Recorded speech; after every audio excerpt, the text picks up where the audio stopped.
Reverse psychology అవునంటే కాదని, కాదంటే అవునని. రివర్స్ సైకాలజీ చేసే అద్భుతాల గురించి ఈ వీడియోలో తెలుసుకుందాం.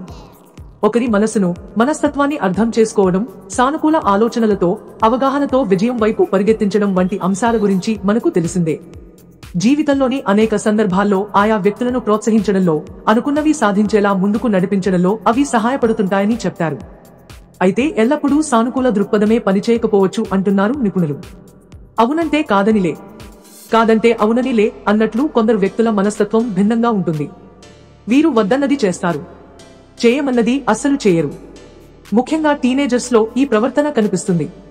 అలాంటప్పుడు వారిని మంచి మార్గంలో నడిపించాలంటే రివర్స్ సైకాలజీ మెరుగ్గా పనిచేస్తుందని మానసిక నిపుణులు చెప్తున్నారు. అలాంటి కొన్ని సందర్భాల గురించి చర్చిద్దాం. ప్రతికూల వైఖరితో వ్యవహరించడం. మంచిగా చెబుదాం, మంచిగా మాట్లాడుదాం, మంచి మాటలతో ఎదుటి వ్యక్తిని దారిలోకి తెద్దాం, వాస్తవాలను అర్థం చేసుకునేలా చేద్దాం అనుకునే వారు చాలా మందే ఉంటారు. ముఖ్యంగా పేరెంట్స్ తమ పిల్లలను, ఉపాధ్యాయులు విద్యార్థులను, మానసిక నిపుణులు బాధితులను ఇలా దారికి తెచ్చే ప్రయత్నం చేస్తారు. కానీ కొందరి విషయంలో ఇది పనిచేయకపోవచ్చు. అలాంటప్పుడు అవతలి వ్యక్తి పట్ల వ్యతిరేక వైఖరి, ప్రతికూల దృక్పథం, హెచ్చరిక సంకేతాలు వంటివి ఉపయోగించాల్సి ఉంటుందని మానసిక నిపుణులు చెప్తున్నారు. అంటే ఇక్కడ రివర్స్ సైకాలజీ ప్రయోగించడం వల్ల మంచి మార్పు సాధ్యం అవుతుంది. ఉదాహరణకు, ఒక టీనేజర్స్ క్లాస్ ఎగ్గొట్టి సినిమాకు వెళ్ళొద్దంటే తప్పక వెళ్లేందుకు ట్రై చేస్తాడు. బైక్ నడపవద్దంటే నడిపేందుకే మొగ్గు చూపుతాడు. మంచి మాటలతో, ప్రేమతో చెప్తే ఇక్కడ వినే పరిస్థితి ఉండదు. ఇలాంటప్పుడు తల్లిదండ్రులు రివర్స్ సైకాలజీ యూజ్ చేయవచ్చు. అతన్ని హెచ్చరించడానికి బదులు నీకు ఇష్టం వచ్చిన మూవీస్ చూడాలని, అవసరమైతే సెలవు పెట్టి వెళ్లాలని చెప్తూ తల్లిదండ్రులే సలహా ఇస్తే అప్పుడు ఆ టీనేజర్ ఉత్సాహపడవచ్చు, ఆనందపడవచ్చు. కానీ తర్వాత ఇంకెప్పుడు క్లాస్ ఎగ్గొట్టి సినిమాలకు వెళ్లొద్దనే ఆలోచనలో మాత్రం తప్పక పడతాడు అంటున్నారు మానసిక నిపుణులు. పరోక్షంగా ఒప్పించడం. కొందరు వ్యాయామం చేయడానికి ఎల్లప్పుడూ ఒక సాకు చెప్తుంటారు. అలాంటి వారిని మంచి మాటలతో ఒప్పించలేం అనుకున్నప్పుడు రివర్స్ సైకాలజీ పనిచేసే అవకాశం ఉంటుంది. కాబట్టి రోజూ వ్యాయామం చేయాలని సలహా ఇచ్చే బదులు ఇతరుల ముందు లేదా కుటుంబ సభ్యుల ముందు అతన్ని పరోక్షంగా మాట్లాడటం ద్వారా మార్చవచ్చు. ఉదాహరణకు, అతను చాలా బిజీ అయినా వ్యాయామానికి దూరంగా ఉండటం అతని స్వభావం కావచ్చు. ఎందుకు బలవంతం చేయడం అని సదరు వ్యక్తి వినేలా మాట్లాడి చూడండి. ఆ తర్వాత తప్పక ఆలోచనలో పడతారు. క్రియేటివిటీని వెలికి తీయడం. ఆటంకాలను, ఇబ్బందులను అధిగమించడానికి, సృజనాత్మకతను బయటకు తీయడానికి, అవతలి వ్యక్తులను మార్చడానికి కూడా రివర్స్ సైకాలజీని ఉపయోగించిన వారు చరిత్రలో చాలా మంది కనిపిస్తారని నిపుణులు అంటుంటారు. ఉదాహరణకు, ఎర్నెస్ట్ హెమింగ్వే అనే ప్రసిద్ధ రచయిత అందుకు చక్కటి ఉదాహరణ. అతను రైటర్గా మారడానికి కారణం రివర్స్ సైకాలజీనే అంటారు. యువకుడిగా ఉన్నప్పుడు చిన్న చిన్న కవితలు రాస్తుంటే అందరూ పొగిడేవారట. ఏమైందో కానీ తర్వాత రాయడమే మానేశాడు. దీంతో ఒక ఉపాధ్యాయుడు ఎర్నెస్ట్ ను నచ్చజెప్పి ప్రోత్సహించే ప్రయత్నం చేసినా మార్పు రాలేదు. దీంతో సదరు ఉపాధ్యాయుడు అతని పట్ల మరో వైఖరి తీసుకోవడం ప్రారంభించాడట. నువ్వా, ఇక నుంచి కవితలు రాయడం మానుకో, నీకు అంతగా రాకపోవచ్చు, అయినా రాయగలవో లేవో ఎందుకు కష్టపడటం అంటూ కలిసినప్పుడల్లా చెప్పడం మొదలు పెట్టాడట.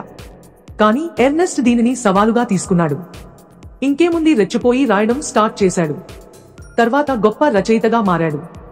That is reverse psychology. పిల్లల్లో మార్పు కోసం. మీరు చిన్న పిల్లలను ఎప్పుడైనా గమనించారా? వారు కొన్ని పనులు సొంతంగా చేసుకోవచ్చు, కానీ చేసుకోరు. బ్రష్ చేసుకోవాలని చెప్తే అస్సలు చేయరు. బ్రష్ తీసుకెళ్లి దానిపై పేస్ట్ పెట్టి ఇస్తేనో, లేకుంటే పేరెంట్స్ చేయిస్తేనో చేసుకుంటారు. ఇలాంటప్పుడు రివర్స్ సైకాలజీ పనిచేసే అవకాశం ఉందంటున్నారు నిపుణులు. అందుకే నీకు బ్రష్ చేయడం ఇష్టం లేకపోతే చేయాల్సిన అవసరం లేదు. మహా అయితే నోటిలో కావిటీస్ పేరుకుపోవచ్చు, దుర్వాసన రావచ్చు. దీంతో అందరూ నీ గురించి ఏమనుకుంటారో మరి, ఇక నీ ఇష్టం అన్నారనుకోండి. ఇది విన్న పిల్లల వైఖరిలో ఆలోచన మొదలవుతుంది. బ్రష్ చేసుకోవడానికి ఆసక్తి చూపుతారు. అంటే కొట్టకుండా, తిట్టకుండా ఇక్కడ రివర్స్ సైకాలజీని అద్భుతంగా పనిచేసిందన్నమాట. భయాన్ని అధిగించేందుకు. భయం. చాలా మంది ఏదో చేయాలనుకుంటారు, కానీ భయం వారిని సక్సెస్ వైపు నడవకుండా చేస్తుంది. కొందరికి నీటిని చూస్తే భయం, మరికొందరికి జర్నీ అంటే భయం, ఇంకొందరికి ఆటలంటే భయం. ఇలా రకరకాల భయాలు పలువురిని వెంటాడుతుంటాయి. వీటిని కలిగి ఉన్న వ్యక్తులకు సానుకూల ఆలోచనలతో, మంచి మాటలతో మార్చలేనప్పుడు రివర్స్ సైకాలజీ పనిచేసే అవకాశం ఉంటుంది అంటున్నారు నిపుణులు. ఉదాహరణకు, ఒక వ్యక్తి ఎత్తైన ప్రదేశానికి రావడానికో, తలపైకి ఎత్తి చూడటానికి భయపడుతున్నాడనుకుందాం. ఆ భయాన్ని పోగొట్టాలంటే నువ్వు జస్ట్ మా వెంట రావాలి. అక్కడ కింద నిల్చుంటే మేము ఆ కొండపై ఉన్న అందమైన ప్రదేశాన్ని చూసి వస్తాం. అవసరమైతే నువ్వు కింది నుంచి కనిపించే భాగాన్ని చూడవచ్చు. మా వెంట వచ్చే ప్రయత్నం మాత్రం చేయకు. అసలే భయస్థుడివి, తలపైకి ఎత్తి చూడకు. మీ మంచి కోసం చెప్తున్నాం అన్నారనుకోండి. అతనిలో మార్పు వచ్చే అవకాశం ఉంటుంది. వాయిదా మనస్తత్వాన్ని మార్చడం. కొందరు ఆ క్షణం చేసే అవకాశం ఉన్న పనిని కూడా మరుసటి రోజుకు వాయిదా వేస్తుంటారు.